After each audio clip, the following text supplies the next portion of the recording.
You're listening to The Rod Ryan Show on 94.5 The Buzz.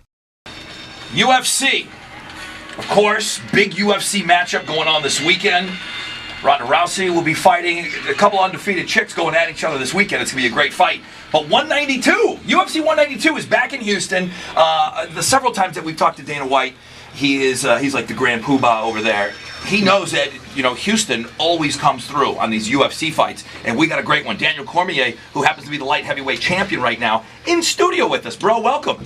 Thank you guys for having me, man. And I appreciate you. I know this guy's traveling from LA overnight. I mean, he's been running around. So for you to be up this morning, I imagine, for training, you get up early? I mean, are you that like Rocky guy? You eat the raw eggs first thing in the morning and you go running? I run and I work out at 7 o'clock with my coaches, but I don't do the raw egg thing. That's just disgusting. Okay, is that even a thing, or was that just a weird 70s thing that Rocky did? Well, it was Rocky and Hulk Hogan. They made it a thing, and we actually started doing it. And did? It just goes to show you the power of TV, especially back in the 80s. We would have done anything we saw on TV.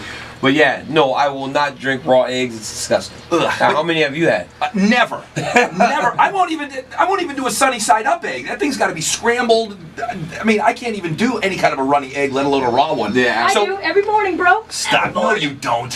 What's up, brother? Like, you gotta get that protein in. That's why you look so strong, huh? Exactly. Okay, so this is a title fight for you, and it's a headliner for you. Mm-hmm. There's a lot of pressure on that. I mean, you want to produce the numbers. You're in a great city, though. I'll tell you that. Have you fought here before? This will be my third time fighting in Houston. I fought when I was in Strike Force. I was on the undercard when I fought in Strike Force, so I got to fight before everybody got to the fight. It was me and my opponent. Okay. We were kind of hanging out in there, just kind of doing our thing. People kind of show up a little bit late when you got the Rockets as your team. You don't have to be there in the first half, but I was there whenever nobody else was there. Listen, U2 was an opening band at one point in their life. You know what I mean? Yeah. Everybody has that story. We opened the show. We jerked the curtain. That's what they call the curtain jerkers.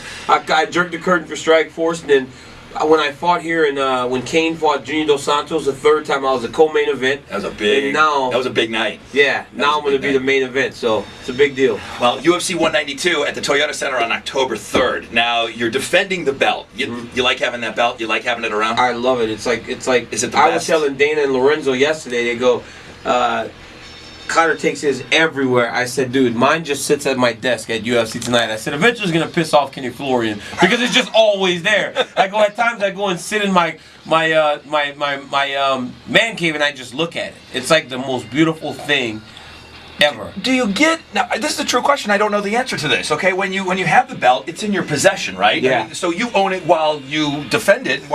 Do you, if the worst happens and you end up eventually, you lose that belt. You do keep it. Yep. You do get to have. It's mine forever. It's yours forever. So it does not matter what happens going forward. It's always mine. I have a UFC championship that will always be good for you at my house in California, so that will never change.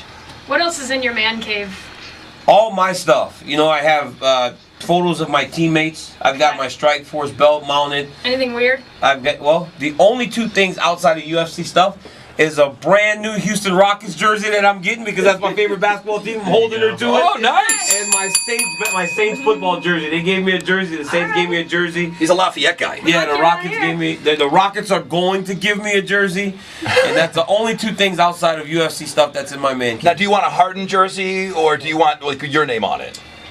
I would like to be. Seeing that they're buying. Okay, so you know how when the women play basketball and their name get hyphenated? Yeah. That's what I want to be. Harden Cormier. I just want it there. I want his name and my name. I don't want my own jersey. If I can have Harden's name on there too. We're Harden Cormier. That's what I want. We're forward-thinking people here. Now, dude, you were an Olympic wrestler. You got the Olympics under your belt. Mm-hmm. The experiences that you've had in your life. How old are you?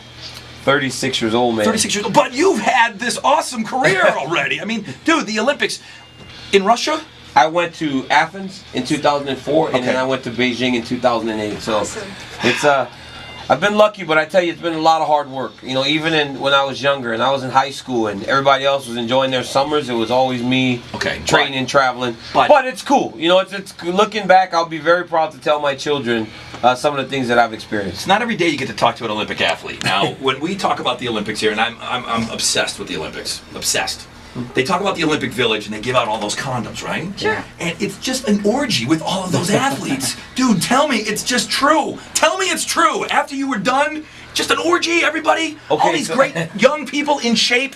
Okay, so when I went to the Olympics in 2004, I was already married. I was already married. What's wrong with you? I know I did. I got married very young.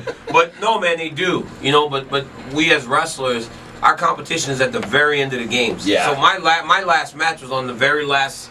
My bronze medal match was one of the last events at the Olympics. And everybody's partying for 2 weeks, and yeah, you they can't. were all hanging out. So we don't even stay at the Village as wrestlers. We stay at a hotel a little bit of ways away so we could train away from all the hoopla. So we don't get to enjoy. But people are partying, right? People are. There are clubs. There are actual clubs, like tents. You know, they have like a big old tent with a DJ, and these people just have. And like hot Swedish chicks in shape. And you're not talking about me and you know, we're talking about fit people. You know, I'm the guy that kind of just looks like a normal guy. I'm talking about 100, thousands of track athletes and fit people, young and dancing, partying, tight bodies. Brazilians, Brazilians. Those Brazilians, they're ridiculous. You can't even The Brazilians are ridiculous. It's crazy. All right, when does the weigh-in and that face-off thing happen? I mean, that's pretty close to the actual fight, right? Yeah, it's the day before. The day before, October 2nd. So fight's October 3rd. Yeah. October 2nd at like 4 p.m. We'll weigh in. We'll step on the scale. And Alexander Gustafsson. Yeah. Will you go like really? Sometimes I feel like I can't believe that there's not more fights than they are. If you've never seen this weigh-in, okay, he's gonna be out there in his panties. Okay, he's got to get there. He does the weigh-in, but then Dana will bring the two fighters together, and they're almost nose to nose, and they got their knuckles up, and then Dana's right in the middle there, and then of course Joe Rogan's got to get in there. Yeah. But is it ever get so intense that do you ever get nervous about the guy taking a swing at you at the weigh-in? No, or have you ever come close to him? Closest things was Jones and I, because every time we came close to each other, we started arguing and fighting. So we had this weird weigh-in where one guy was facing one direction, the other guy was facing the other direction. It was crazy, but there are a couple reasons why Alexander and I won't be nose to nose. One, he's 6'5", so I'll probably be looking more in his chest. How tall are you? 5'11", so the guy's a lot taller than me. So I'll be looking at him in the chest, but yeah, we'll get pretty close. Okay. We'll get pretty close. That's awesome. I can't wait for the fight. Best of luck to you, bro. Thank you. I can't thank you enough for coming in. This guy has had a hell of a career, going all the way back to his state championships in Louisiana, then the Olympics, and now he's the light heavyweight champion of the UFC, Daniel Cormier. We're rooting for you, bro. Thank you. Thank you. I appreciate it.